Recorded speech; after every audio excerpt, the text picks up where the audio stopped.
Hello friends, welcome to Learners Forum. Solve in a Minute சீரீஸில் இன்னைக்கு நம்ம GATE ECE 2014 question paperல இருக்க ஒரு questionனை solve பண்ணலாம்.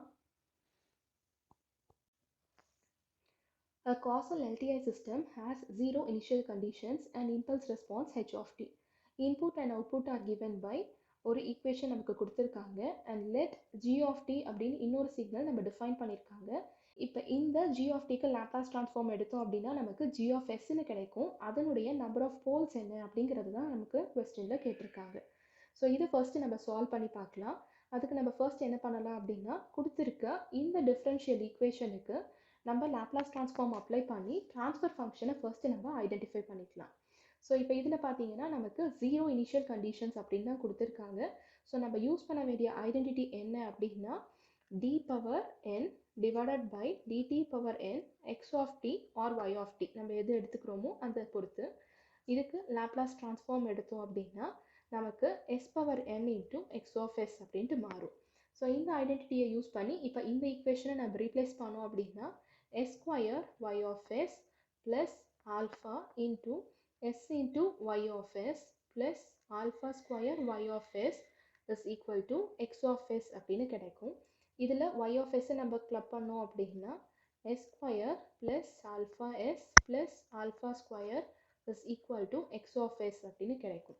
ஸோ இப்போ இதிலிருந்து நம்ம ட்ரான்ஸ்ஃபர் ஃபங்க்ஷனை டிஃபைன் பண்ணலாம்.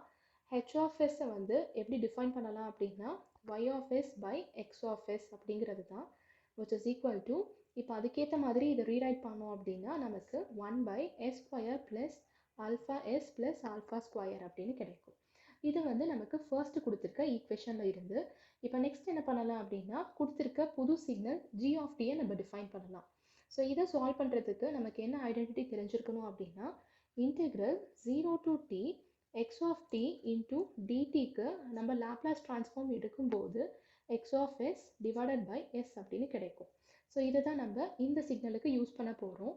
ஸோ இப்போ இதை நம்ம ரீடிஃபைன் பண்ணலாம் which is equal to Laplace transform apply பண்ணும்போது நமக்கு g of s அப்படின்ட்டு மாறும் which is equal to alpha square. இந்த ஃபர்ஸ்ட் டேர்முக்கு இந்த ஐடென்டிட்டியை யூஸ் பண்ணோம் அப்படின்னா இங்கே h of tau அப்படின்ட்டு இருக்கு. ஸோ நமக்கு இங்கே h of s divided by s அப்படின்னு சேஞ்ச் ஆகும் ப்ளஸ் d by dtக்கு லாப்லாஸ் ட்ரான்ஸ்ஃபார்ம் அப்ளை பண்ணோம் அப்படின்னா s into h of s அப்படின்ட்டு மாறும் plus last term alpha into h of s அப்படின்ட்டு மாறும்.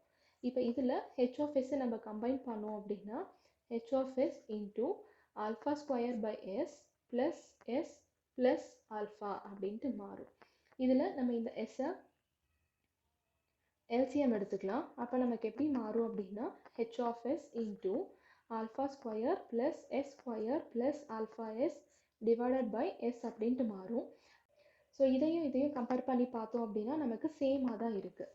ஸோ இதில் பார்த்தீங்க அப்படின்னா நம்ம இந்த h of sக்கு பதிலாக இங்கே கிடைச்சிருக்க வேல்யூவை சப்ஸ்டியூட் பண்ணலாம். So 1 divided by s square plus alpha s plus alpha square into இங்கே ரிமைனிங் டேர்ம் நமக்கு என்ன இருக்குது alpha square plus s square plus alpha s divided by s அப்படின்ட்டு இருக்குது. ஸோ இந்த ரெண்டு டேர்மும் பார்த்தீங்க அப்படின்னா சேமாக இருக்குது. ஸோ நம்ம கேன்சல் பண்ணிக்கலாம். ஸோ ரிமைனிங்காக நமக்கு என்ன கிடைக்கும் அப்படின்னா g of s is equal to 1 by s அப்படின்னு தான் நமக்கு கிடைக்கும். இதுதான் நமக்கு g of s value. So இப்போ இதனுடைய போல்ஸ் அப்படிங்கிறது டினாமினேட்டரில் என்ன வேல்யூ இருக்குது அப்படிங்கிறது தான். இங்கே நம்ம ஜீரோக்கு ஈக்குவேட் பண்ணோம்னா என்ன கிடைக்கும் ஒன்று தான் கிடைக்கும். So number of poles of g of s is equal to 1 அப்படிங்கிறது தான் நம்மளுடைய ஆன்சர்.